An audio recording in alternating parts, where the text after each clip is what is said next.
Morning, just gone through 8:30. Let's take a quick review of yesterday and discuss some of the news from overnight and looking forward to today's session. It being Friday the 13th, I think we should start with Trump. And taking a look at the markets yesterday, another incredible bounce in those US equities. 2 days now on the trot that we've seen this type of price action. Now, if I kind of just highlight a couple of areas here on the chart, this was kind of the speech, this was yesterday, so the last 2 days, and when the rally has kind of commenced has been pretty much when we've left the market. And I think a lot to be said by the very difference that I think the world outside the realm of the US views Donald Trump and the way Americans view him. If you're looking at small business optimism that we saw earlier in the week, consumer confidence in the US measuring domestically, we are at multi-year highs. If not, I think the small business optimism is 16-year highs, whereas everyone else, it seems, in the world has a extremely negative view of Trump. And it's almost that behavioral element playing out in these markets where we tend to get some pretty aggressive selling in the afternoon when UK and Europe are still prevalent in the marketplace. You'd be remiss not to follow that momentum, and the move kind of capitulates to a certain degree. And then as soon as we leave the market, like yesterday, so that's the European cash close, gets to 5 o'clock, and you retrace literally all the way exactly to point net neutral of that big sell-off that we saw yesterday. And the same occurred when actually he delivered the speech. You can see the wicks on these candles, very large on that volatility while he was speaking. But shortly after, Europe left. Again, really powerful rally, all the way up into the close on Wall Street. So I'm not saying that this is an exact science, but definitely these types of patterns. Vas and I were talking about this. Obviously, when all three major indices were under pressure yesterday, we were kind of looking at those respective S2 levels here in the SPOOs. You can see pretty much to the tick in the Dow, and then likewise in the NASDAQ, because when you get this forced kind of momentum selling, it's a natural human nature to look for the kind of the point of booking profit on that kind of run lower. And if everyone's looking at the same type of levels, and it tends to become self-fulfilling. Obviously, you are counter-trending, so to speak, so you need to be pretty brave taking that trade on. But certainly I think when it starts to get overdone like this in US equities, it's almost like an even better point for people then to come back in and then lift the market very aggressively. And in the last two situations, as aggressive as the fall, or even more in the case of the actual day of when he delivered that first speech since the election. One other chart quickly to show you is the yen, because the yen, as you know, acts as a pretty solid barometer of market sentiment, i.e. yen strength equating to more risk off and vice versa. That's just been looking at the kind of intraday ranges that have been forming here in the dollar-yen pair. Obviously, when Trump gave the speech itself, even without hovering my cursor over for the timings, I can see exactly when he gave that speech, that huge downward move that we had while he was speaking. The longer he did speak, the worse it became almost.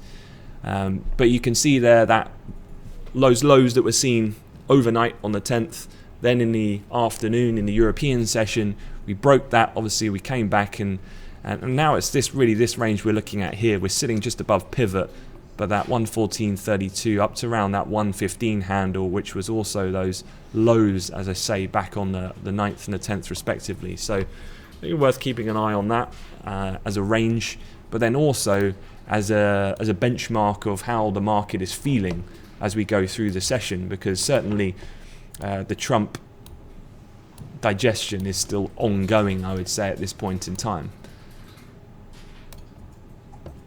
Taking a bit more broader look at Trump, there's a couple of things that I've seen that I think that's worth discussing.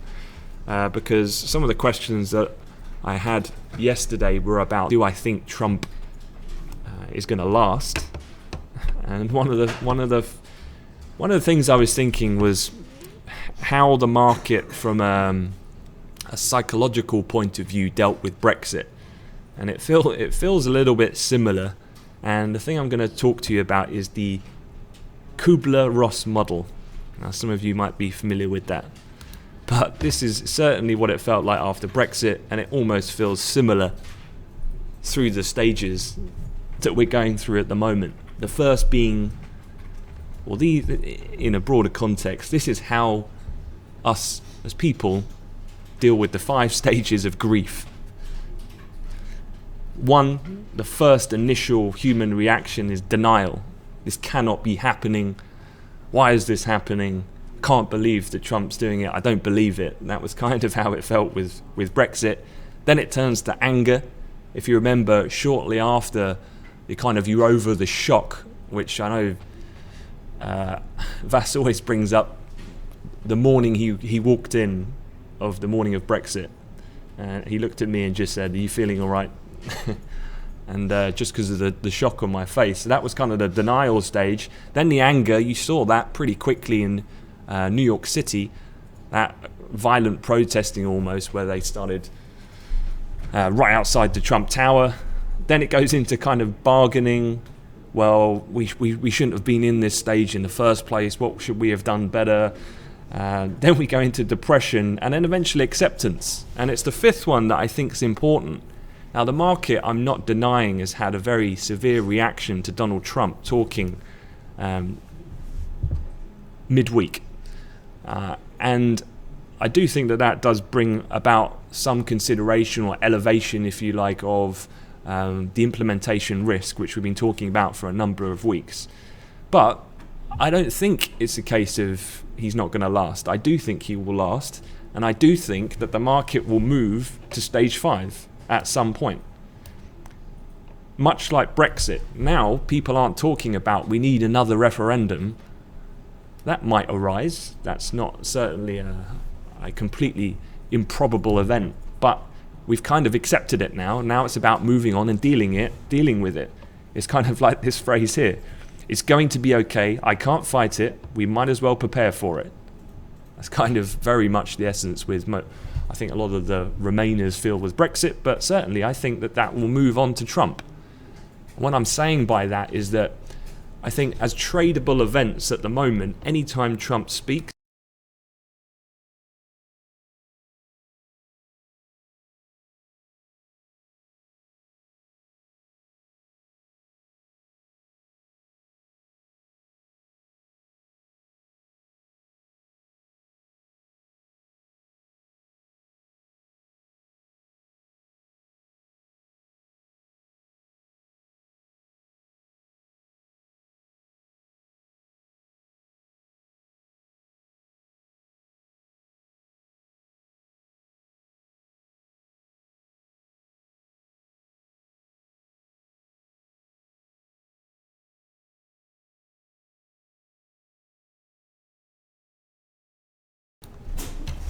okay, just been told that the audio just dropped out there. Do you want to let me know where I was up to?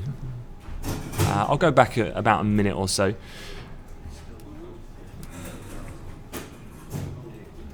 Okay, the audio coming out? Okay, so going back to Trump then, the point I was making is that I think for sure that the market will inevitably start to move on to the acceptance stage. And although we have the inauguration coming up, and that's going to be, I think, a non-event, just because it's going to be telegraphed, very well rehearsed. He doesn't really have the opportunity to say much else. It's the speeches thereafter that will count. But there's that kind of news fatigue element, and the fact that the market will get more used to Donald Trump's style. But statistically, there are a few things you need to be aware of. 9 of the last 12 presidents have seen their popularity near peak and leak within months of their inauguration, making it progressively more difficult to get things done. Now, Republicans, this is from a post-election year performance by party, Republicans have mostly taken over after foreign entanglements, personal transgressions during boom times, and administered tough action right away, knocking the market down. You can go back all the way to Korea in 53, Vietnam in 69, Lewinsky affair in 2001. The market has tended to react negatively when the Republicans have come in. So what I'm saying then is it's not unusual to see a little bit of the kind of hot air fizzle out once a Republican comes into office. Now, one of the bigger areas, and definitely to keep an eye on, is the trade-off between the ambitions of a fiscal package and its likely legislative progress. Now this, I think, once everyone gets over the fanfare that is Donald Trump, and we accept that he is the president and this is just the way it's going to be, that actually the more technical side of this is the timings of how quickly can he push through this legislative process. Now, there's little doubt about the more complex aspects of a comprehensive tax plan, and probably that will push the deal-making phase potentially into later into the second half of this year. So I'm talking Q3, Q4. Now, it's that I think is going to be the bigger, ultimate, longer-term trend in these financial markets. I think the Trump thing, when these press allegations and so on might offer some short-term intraday noise, but the overall broader trend is all about how quickly or how much does he get slowed from a congressional point of view with actually pushing through these fiscal plays that he wants to. So that's kind of my take on the Trump situation at the moment. Certainly I'd be keeping an eye on these things. But there are some other topics that certainly we need to cover on the briefing, so I'm going to move on. The next thing being oil prices. And I want to look at oil prices a bit more broadly on the journey that we've been on, really through the week in its entirety. So we started off pretty much trading around a 53.5 type level. We went all the way down to 50.71 before we pretty much reversed the entire move. So earlier in the week, it was very much centered around the whole those countries that are exempt from the cuts, like Iran, Libya, and so on, still pumping crude at a very high rate, probably more so returning quicker to that activity on the upside than some had expected, in addition to some lingering fears about the speed in which US output is ramping up in these current market conditions. However, we have seen in the last couple of days quite a strong pullback, and certainly yesterday was one of those days. We got all the way up to 53.50 at one point. Now, one of the key things here is Saudi Arabia. Obviously, they're the top line kind of producer by capacity. And you can see by this headline in the FT, oil prices rally on Saudi production cut. Now, looking at the details here, they were making up the bulk of pretty much 500,000 barrels per day they said they were going to cut. That was part of the OPEC end of November agreement. That obviously contributes for a huge bulk of the actual 1.2 million barrels per day of cuts. Kind of just shows how influential they are to the overall amount of oil in the market. So that would have been just above 10 million barrels per day.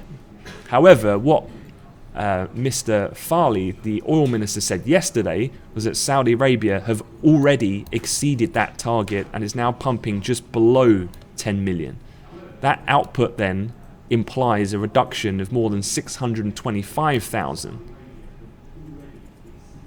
So they were only supposed to do about 500,000. They're exceeding that by 125,000 now. You layer this over with other countries like Kuwait doing the same. Actually, they're getting ever more aggressive than the cuts that they had already said that they would do. And so certainly it seems to be, and we saw this earlier in the week when we had those Department of Energy numbers, that was that wick that we saw there on the 11th at 3:30. We spiked down on a very bearish report at 50.71, and then we rallied really aggressively in spite of a bearish inventory report. It almost felt like at these price points, the market felt like this was another good opportunity to get in on the long, given these broader market dynamics of a very aggressive commitment to cutting these quotas, even more than what they agreed previously. So definitely that is the state of play at the moment. Russia are also following suit, so anything other than that would be what to look out for, I guess, if we start to see them pulling back from that kind of approach today and next week. A quick run through of some of the other headlines so you're aware. You've had Chinese export data overnight. These are probably the headlines that you're seeing are things like this. CNBC, China exports slump more than expected in December. Imports growth cools. By the headline then you would think that this is negative. Statistically you could say that, but there's some pretty good reasoning, I'd say, that why this is really a bit of a non-event. Rising costs and weakening advantages in low-end sectors will hinder China's foreign trade performance this year. This was according to an official spokesperson from the Customs Department in China. Now, I think they're managing the situation quite well from a communication point of view, setting that bar of expectation in order to limit any damage that the market might take this as an overtly negative and then start to make a bit of a run on Chinese assets or anything like that. Also as well, some bank analysts looking at the fact that the 6.1% drop in December exports wasn't so bad once the near 10% increase in Chinese annual wages, as well as the yuan's relative strength against most currencies, ex the dollar, was factored in. So there are a couple of kind of external influences that you could say that lessen the impact of the negativity of that reading. So hence the reason why, as you can see in market prices this morning, really no one cares about the Chinese trade data at this point. So that's why. Okay, moving on. We are quite sneakily moving into US earnings season. And I do think this comes at actually quite a opportune time for Mr. Donald Trump, because at the moment he has been at the forefront of what's been driving the markets, and I still think that will remain. However, the market is about to get some sideline distractions in the form of really two things. One being US corporate earnings season. We're going to talk about the banks a bit more in a second. But secondly, remember the pound getting hit on the back of a very vague comment. Theresa May saying that next Tuesday she's going to detail some of her Brexit plans. This has been one of the most awaited speeches of 2017, given the lack of clarity that so far the government in the UK have provided. Just the mention of major Brexit UK, Theresa May prompted a sell-off in the pound. That's kind of how I would say fragile the sentiment is surrounding that situation. So next Tuesday, definitely for cable traders, you need to be on your top game when she delivers that. Obviously, it's almost like a rerun of the Trump situation. I would say that anything other, I'd say the higher probability is that she disappoints. Very unlikely, I feel, that she's going to come through with a very in detail, precise, exact plan of what it is that the government's intentions are post-triggering of Article 50. And so anything like that, or shy of that, is probably going to disappoint the sterling market and put the cable pair under pressure once again. So, but that and then earnings season might take a bit of the focus away from Trump in the short term. But let's just have a look at these bank earnings, because there is Bank of America, Wells Fargo, JP Morgan all reporting their fourth quarter earnings later this afternoon. These will all come in pre-market. What I'll do is I'll post in the chat a full how to interpret earnings season video that Piers did a couple of months ago. Definitely worth re-watching or watching for the first time for the newer guys, because there's definitely a set pattern on how earnings season is reported. In summary, these banks kind of are the benchmark of the commencing of the season. And then we start to, in the coming weeks, it ramps up and you get the rest of the S&P 500, for example, reporting. But these three banks today are important because they're the first major names of their sector to report. So they act as a bellwether, so to speak, for how the overall broader financials probably perform through the season.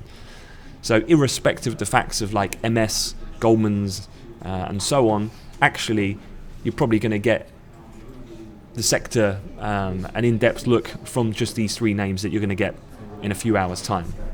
Key areas then to look for from this.